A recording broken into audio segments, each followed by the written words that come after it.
भगवान के चरण सुनहले सुनहले चिन्हों से उभरे हुए चरण। तो दूर से नारायण व्याध ने जब देखा तो उसे लगा ये चितकबरा हिरण है कौन सुनहला, और उसने तीर मार दिया। आप सब बहुत जानकार और बहुत शिक्षित हैं, लेकिन जो बच्चे हमारे नहीं जानते उन्हें बता रहे हैं। भगवान का शरीर ऐसे मत समझना कि वो हाड़ मांस चाम खून और मलमूत्र थूक लार ये सब भगवान के शरीर में नहीं होता है। हाँ। भगवान का शरीर दिव्य देह होती है, उसमें तीन चीजें होती हैं, सच्चित आनंद, सच्चिदानंद, ठोसम ठोस लबालब और कुछ गुंजाइशें नहीं। और वो सच्चिदानंद इकट्ठा होके एक सगुण साकार रूप लेता है। वो रूप भगवान का दिखने में जैसे नीला नीला कमल का फूल हो, नील कमल जैसा, नील कमल जैसा भगवान का वो दिव्य शरीर। तो वो देखे में छुए में तो ऐसा लगेगा कि शरीर है, परंतु वो दिव्य नारायण सच्चिदानंद घन है, बर्फ पानी इकट्ठा होके बर्फ बन जाए जैसे, तो सच्चिदानंद घन है। भगवान के पांव में तीर मारा, वो आर पार हो गया नारायण, और वो सच्चिदानंद द्रव ही टपकने लगा। पास में जरा आता है, रोने लगता है। जब देखा तो घबरा गया, मैंने तो द्वारकाधीश को मार दिया। और मरे हुए सब बहुत सारे यदुवंशियों को देखा तो ये क्या हो गया। भगवान ने कहा सब इसी जीवन में बना करता है और सब इसी जीवन में बिखर जाया करता है। ये नियम है, शरीर बिखर जाता है और चीजों की तो बात। माता पिता जो मिलते हैं वो बनते हैं, बिखर जाते हैं देखते देखते। तो बुद्धि भगवान कृष्ण ने जिस ज्ञान का उपदेश गीता में दिया है उसी ज्ञान को अपने जीवन में जिया है। हाँ, उनके चेहरे से कभी मुस्कान नहीं गई। महाभारत का समय हो तब भी, युद्ध हो रहा हो तब भी, गीता का ज्ञान दे रहे हो तब भी, और पूरी द्वारिका का नाश हो गया तब भी। सत हरि भजन जगत सब सपना, ये सब कथाओं में कहने के लिए ना हो नारायण। अगर हमने सुना है तो हमारी बुद्धि इस बात पे प्रतिष्ठित हो, तब ज्ञान फलदायी होता है। तो नारायण भगवान ने उसी समय जरा रोने लगा, महाराज मेरा तो नरक होगा, मेरी दुर्गति होगी, इतना बड़ा पाप मुझसे हो गया। तो भगवान ने कहा कि जरा तूने मुझे तीर मारा है, तेरी दुर्गति नहीं होगी। ध्यान देना, कृष्ण परमात्मा प्रेम के अवतार हैं। ये प्रेम के द्वारा मिलने वाले राम धर्मावतार हैं, कृष्ण प्रेमावतार हैं, नरसिंह आदि आवेशावतार हैं, व्यास कपिल आदि ज्ञानावतार हैं। कृष्ण परमात्मा सबको प्रेम देते हैं, प्रेम के द्वारा ही इन्हें प्राप्त किया जा सकता है। और प्रेम सबको देते हैं, इनको चाहे जहर दे दे कौनो पूतना, इनको चाहे सैकड़न गारी दे दे कौनो शिशुपाल, और इनको चाहे कोई तीर मार दे जहर बुताए के, अगर इनकी तरफ कोई गया है तो उसको ये प्रेम ही देते हैं, तारते ही हैं। ये स्वभाव, ये गुण श्री कृष्ण परमात्मा में ही है। अन्य देवता तो प्रेम और भक्ति करने वाले का कल्याण करेंगे, कृष्ण परमात्मा की तरफ कोई चला जाए और वो कैसा है फिर उसके अवगुण वो देखते नहीं हैं, उसका कल्याण करते हैं। तो जरा को भी मोक्ष दिया। उसी समय उद्धव जी और मैत्रेय जी आए। उद्धव ने इतनी लाशें देखी, पूरे द्वारिका का नष्ट हुआ देखा, और भगवान के चरणों में नारायण तीर लगा देखा, रोने लगे उद्धव। माधव सब खत्म हो गया। भगवान कहते हैं उद्धव जी तुम तो बड़े ज्ञानी थे, गोपियन का ब्रह्म ज्ञान समझाने गए थे, बृहस्पति के शिष्य हो, ब्रह्म सत्यम जगत मिथ्या में तुमने अपन जीवन लगा दिया और अब रो रहे हो, रोते हो। ये ज्ञान का आदर नहीं है। उद्धव ने कहा महाराज वो तो ठीक है, चलो इनके लिए ना रो, लेकिन ये आपकी का दशा है, चरणों में तीर लगा है। उन्होंने नालायक भी हो तो उसका भी कुछ दिन संयोग रहा हो, वियोग हो जाए तो असह्य होता है। और साक्षात परमात्मा सच्चिदानंद घन, और उनसे वियोग होने वाला हो, आपके तीर लगा है और आप कहते हो रोते क्यों, आप चले जाओगे महाराज तो दुनिया का क्या होगा। लोगों के हृदय में, दिमाग में भक्ति, ज्ञान और धर्म की रक्षा कैसे होगी? तो भगवान ने कहा, हाँ उद्धव, अब मेरी बात ध्यान से सुनो। भक्ति, ज्ञान और धर्म की रक्षा के लिए मैं कुछ बातें बता के जा रहा हूँ, और तुम्हें इसीलिए संसार में छोड़ के जा रहा। श्राप उद्धव को भी मिला था, वही वंश में उद्धव भी आते थे, लेकिन नारायण भगवान ने कहा कि तुम्हें इसीलिए छोड़ के जा रहा हूँ कि मैं जो बातें बता रहा हूँ वो संसार में फैला दो। और ये जो धर्म है जो मैं बता रहा हूँ, यही भागवत धर्म है, और ये भागवत धर्म में ये मेरा ही रूप है। भागवत के रूप में मैं सदैव संसार में रहूंगा। भागवत के द्वारा, कानों के द्वार से मैं हमेशा लोगों के हृदय में उतरा करूंगा, उनके दिमाग में, उनके दिल में ज्ञान और भक्ति, धर्म और मर्यादा की स्थापना करता रहूंगा। मैं भले शरीर से चला जाऊं, अब आज के बाद से मेरा शरीर भागवत होगा। तो हंत ते कथयिष्यामि मम धर्मानुत्तमम्।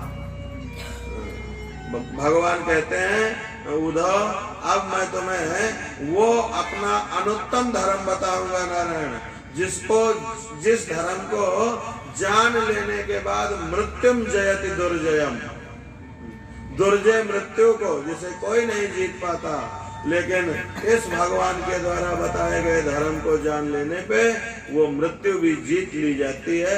माने अमर पद, अमर तत्व से संबंध होता है। कुर्यात सर्वाणि कर्माणि मदर्थम सनकय स्मरण। अब भगवान बता रहे हैं धर्म, भागवत धर्म। कुर्यात सर्वाणि कर्माणि मदर्थम सनकय स्मरण। जितने भी अपने कर्म हो, भगवान कहते हैं सर्वाणि कर्माणि मदर्थम, मेरे लिए करे।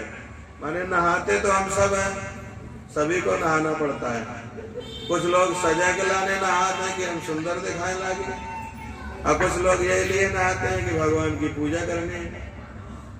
नहाना दोनों का है, परंतु दोनों के स्नान में भेद हो गया। भोजन सभी करते हैं, लेकिन कुछ लोगों का यह है कि भगवान को भोग लगाना है। तो भगवान कहते हैं अपने समस्त कर्म मेरे लिए करे। नौकरी चाकरी है तो यही सोचे कि घर में जो लोग हैं वो ईश्वर का ही अंश हैं, उनके संचालन के लिए मुझे ये कर्म करना है। तो सोए जब नारायण, तो यही लिए सोए कि सवेरे उठ के भगवान की पूजा करनी है। सोते सभी है, सोना सभी को पड़ेगा, लेकिन अगर जो भगवान के लिए पूजा करनी है, तो भगवान के लिए पूजा करनी है नारायण, इसलिए जो सोएगा उसका रात का सोना भी समाधि बन जाएगा नारायण। भगवान के लिए जो नहाएगा उसका नहाना भी पूजन हो जाएगा, और भगवान के लिए जो भोजन पकाएगा उसका भोजन बनाना भी यज्ञ हो जाएगा। तो भगवान कहते हैं सारे कर्म मेरे लिए करे और मुझे स्मरण करता हुआ, कर्म करते हुए मेरे स्मरण का अभ्यास बढ़ावे। ये भी सुनने में आसान बातें हैं और लागत है बिल्कुल आराम से हो जाएगा, लेकिन अभ्यास करो तो पता लगेगा। भगवान कहते हैं मेरे लिए कर्म करो, जो भी करो, यद यद कर्म करो अमित तद अखिलम संभो तवाराधनम। और कर्मों को करते हुए मेरा अभ्यास बढ़ावे। और ध्यान दें, गीता में भी भगवान ने कहा माम अनुस्मर युद्ध च, मुझे न भूल जाना। मुझे न भूल जाने का मतलब है आत्मा को न भूल जाना। आंखी से देख तो रहे हो और दिख भी रहा है, लेकिन जिसके कारण देख रहे हो और जिसके कारण दिख रहा है उसे न भूल जाना। तो भगवान के लिए सारे कर्म करें। और भी विशेष एक और बात बताई, कारयेत नृत्य गीत्यादि महाराज विभूति भी पृथक सत्रेण वा मह्यम। नारायण पर्व यात्रा महोत्सवान, जब भी कोनो पर्व आवे, जो भी त्योहार आते हैं, राम जन्म, कृष्ण जन्म, दीपावली, जो भी पर्व आवे, उन्हें भगवान के वचन है ये, उन्हें खूब धूमधाम से मनाना चाहिए। जो लोग पर्व मनाना बंद कर देते हैं उन्हें फिर मातम मनाने लगते। तो नारायण पर्व मनाया करो। और हमारे जीवन का यही उद्देश्य होता है, हम अपने बच्चों को भी यही इच्छा रखते हैं कि हमारे बच्चन के जीवन में खूब उत्सव होता है। उत्सव यहाँ जन्मोत्सव मनाया होगा, विवाह उत्सव, ये उत्सव मनाने का क्या मतलब है? 12 बजे रात में कृष्ण आए हैं और 4 बजे से नंद बाबा के यहाँ भीड़ लग गई उत्सव। तो उत्सव का मतलब जब त्योहार आवे कोई तब तो उत्सव मनाओ ही। रोज सवेरे उठते 4 बजे 5 बजे 6 बजे उठते ही नारायण भगवान को नहलाना धुलाना पूजन करना चंदन टीका करना, यही उत्सव है। यही उत्सव हमारा जीवन उत्सवों से भरा हुआ है नारायण। उसके लिए कृष्ण परमात्मा का ये प्रेम अवतार हुआ करता है। और भगवान उद्धव को समझाते हैं, उद्धव पर्व मनावे, उत्सव मनावे, और जो तीज त्योहार वाले उत्सव हैं वो मनावे, और रोज सवेरे उठते ही उत्सव में लग जाए। भगवान की पूजा करना, माला जपना, पाठ करना, ये उत्सव ही है। रोज रोज उत्सव मनाते हैं उनका जीवन उत्सव होता है। और नारायण डरना नहीं, बुरा न मानना, उनकी मृत्यु भी उत्सव बन जाया करती है। तो यही शिक्षा हमें लेनी है। और भगवान ने कहा कि सबसे बड़ा मेरा ये ज्ञान है कि सब प्राणियों में सर्वदा और सर्वत्र एकमात्र मैं ही विराजमान हूँ, मैं ही विद्यमान हूँ। संसार में किसी से ईर्ष्या द्वेष करना, मुझसे ही ईर्ष्या द्वेष करना है नारायण। और जब सब प्राणियों में निरंतर भगवान कहते हैं मेरी भावना की जाती है, तो कुछ ही दिनों में संसार के प्रपंचों से मन अलग होकर और बहुत जल्दी भगवान में लग जाया करता है। और जब भगवान में मन लग जाता है सर्वत्र ब्रह्म दृष्टि करते हुए, तो 3 चीजें छूट जाती हैं, ईर्ष्या, तिरस्कार, असूया। ईर्ष्या आदि किसी का तिरस्कार करे का मन हो तो ये होगा कि भगवान ही है, ईश्वर ही है नारायण। और होड़ मिट जाती है, कंपटीशन मिट जाता है बुरा बुरा, कि हम आगे जाएं उसको पीछे कर दें। जब सब में ईश्वर देखा जाता है, हम बार बार कहते हैं नारायण, कैमरा लगाने से और गवर्नमेंट के कानून बनाने से भ्रष्टाचार नहीं मिटेगा। भ्रष्टाचार मिटाने के लिए नारायण भागवत धर्म सिखाना जरूरी है। व्यक्ति व्यक्ति में ईश्वर देखे, संबंधी संबंधी में ईश्वर देखे। जब सब एक दूसरे को ईश्वर की दृष्टि से देखेंगे तभी नारायण भ्रष्टाचार मिटता है, तभी लड़ाई झगड़ा मिटते हैं। और दुनिया कैसे देख रही है इसकी जिम्मेदारी तुम्हारी नहीं है। पड़ोसी का कल्याण क्यों नहीं हुआ ये परमात्मा तुमसे नहीं पूछेंगे। तुमने अपना कल्याण क्यों नहीं किया ये जरूर आपसे पूछा जाएगा। तो नारायण हमें अपनी दृष्टि सुधारने की जरूरत है। सृष्टि बनाना, चलाना और बिगाड़ना परमात्मा का काम है, हमारा तुम्हारा काम नहीं है, हमारे तुम्हारे बस का भी नहीं है। दृष्टि को बनाना, दृष्टि को बदलना, दृष्टि को सुधारना, यही हमारे तुम्हारे बस में होता है। तो सब परमात्मामय है, सब में ईश्वर है, यही दृष्टि भागवत से ग्रहण करनी चाहिए। और भगवान ने यही भागवत धर्म उद्धव को बताया और कहा कि ये में जब तक सब में भगवान न दिखने लगे तब तक नारायण माला जपना बंद न करना, पूजा पाठ बंद न करना, भगवान की भक्ति, गंगा नहाना, गुरुओं की सेवा बंद न करना। और जब सब में ईश्वर देखने लगे तो जान लेना कि अब मन चंगा होगा, अब हमारी कटौती में गंगा होगी, अब हमें कुछ जरूरत नहीं है। और ऐसे काम नहीं चलेगा नारायण। एक ऐसे सत्संग करने 2-4 दिन गए तो सब में ईश्वर है, सब में ईश्वर है बताया गया। और घर में रोटी बना रहे थे और कुत्ता आया, रोटी लेके चला गया पूरी पोटली। और जब भागा कुत्ता लेके तो उसे गुस्सा आई, डंडा उठा के खदेड़ा और पहले दौड़ाया, जब नहीं पास में जा पाया तो फेंक के मारा। और फिर वो नहीं लगा तो बोले ले जान दो, यमुना तो भगवान है।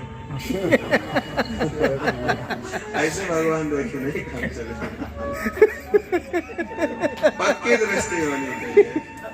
ऐसे बताया है कि सूर्य चू के गिर जाए, चंद्रमा अग्नि की तरह दहकने लगे, सागर अपनी सीमाएं तोड़ दे, फिर भी हमारी ब्रह्म दृष्टि में फर्क ना पड़े नारायण, तो ब्रह्म दृष्टि ही मोक्ष देती, कल्याण कर देती। एक अभी पुरानी घटना नहीं है, एक अंग्रेजन के समय में एक अवधूत महात्मा हमेशा मौन रहते थे, नगन रहते थे, जो मिल जाए तो खा लेते थे। जा रहे थे, अंग्रेजन ने अजीब आदमी देख के रात में रोका और वो नहीं रुके, अपनी मस्ती में चले गए।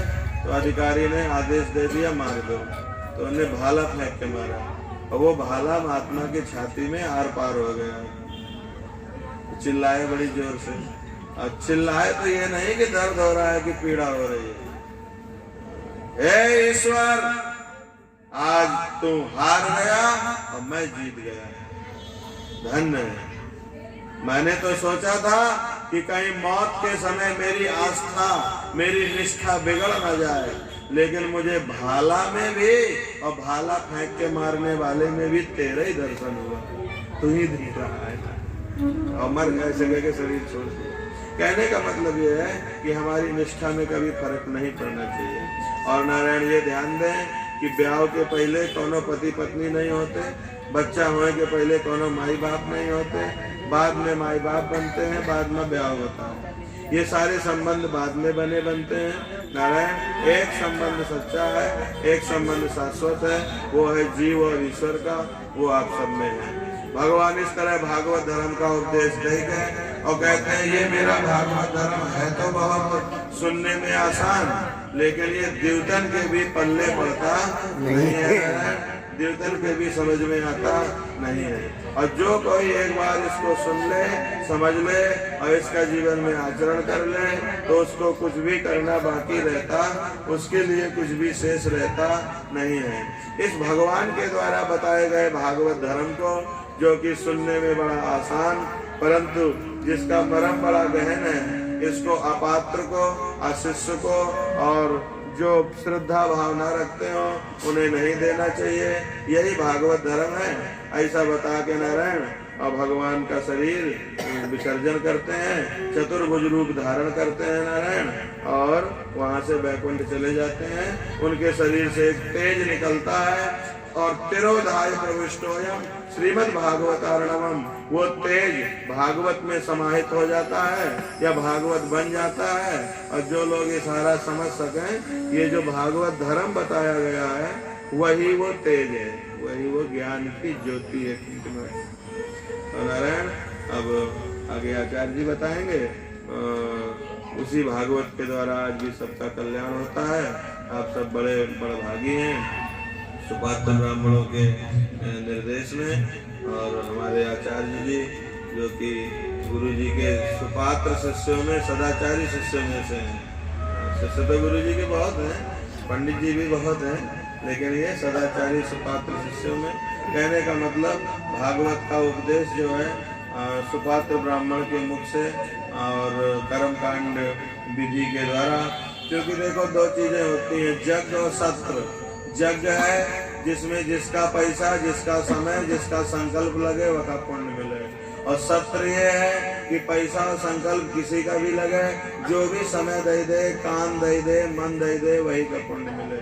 तो आपने ये यज्ञ और सत्र दोनों को संपन्न किया नारायण, बहुत विधि से आपकी यज्ञ आज पूर्णता की ओर है। अब आचार्य जी अपने परीक्षित जी का मोक्ष करते हुए नारायण परीक्षित के पास जो है परीक्षित के उनके भी आह्वान किए हैं, समझो परीक्षित के पास जो है नारायण भगवान सुखदेव जी बैठे हैं और आखिरी बात यही समझाते हैं कि तू मरेगा, इस पशु बुद्धि को मार डाल, और ये पशु बुद्धि तेरी मर गई तो तुझे अभी अभी और यही मोक्ष मिल जाएगा नारायण। तो परीक्षित ने कहा महाराज मैंने पहले ही बताया था कि ब्रह्मन तक्षकादिभ्यो मृत्युभ्यो ना बिभेम्याम, मैं तक्षक आदि मृत्युओं से डरता, मौत से मैं डरता ही नहीं हूँ। सत्संग तो मैं इसलिए कर रहा था कि सत्संग ही यथार्थ है और अब मुझे भय नहीं लगता। ऐसा कह के सुखदेव जी का पूजन करते हैं और सुखदेव जी वहां से जाते हैं। फिर तक्षक नाग आता है और दुखी मन से, परंतु ब्राह्मण के श्राप को सत्य करने के लिए परीक्षित का स्पर्श करता है, वो तो अपनी प्रत्येक चैतन्य भिन्न चित्त को परमात्मा में लगा के और पहले ही मोक्ष पा चुके थे नारायण। बाकी का आचार्य जी आपको बताएंगे। आप सब बड़े भागी हैं कि आप भागवत का सत्संग और भागवत की सभा को प्राप्त किए हैं। देखो भैया, जीवन में सभाएं बहुत सारी होती हैं, सब लोग सभाएं करते हैं, परंतु ये जो भागवत की सभा है ना, ये आत्मा का उद्धार करने वाली और अपने साथ अपनों को और बहुतों को तारने वाली होती है। तो तिवारी जी हमारे बड़े भागी हैं जो अपने और अपने परिजनों, अपने इष्ट मित्रों के साथ भागवत के सत्संग को, भागवत की सभा को उपलब्ध हुए हैं। आप सब आगे की प्रक्रिया करें। बोलिए गुरुदेव भगवान की जय, भागवत भगवान की जय हो। अज्ञानं सतिरस्तम्भेन विद्यानिष्ठया अवतारसिकम्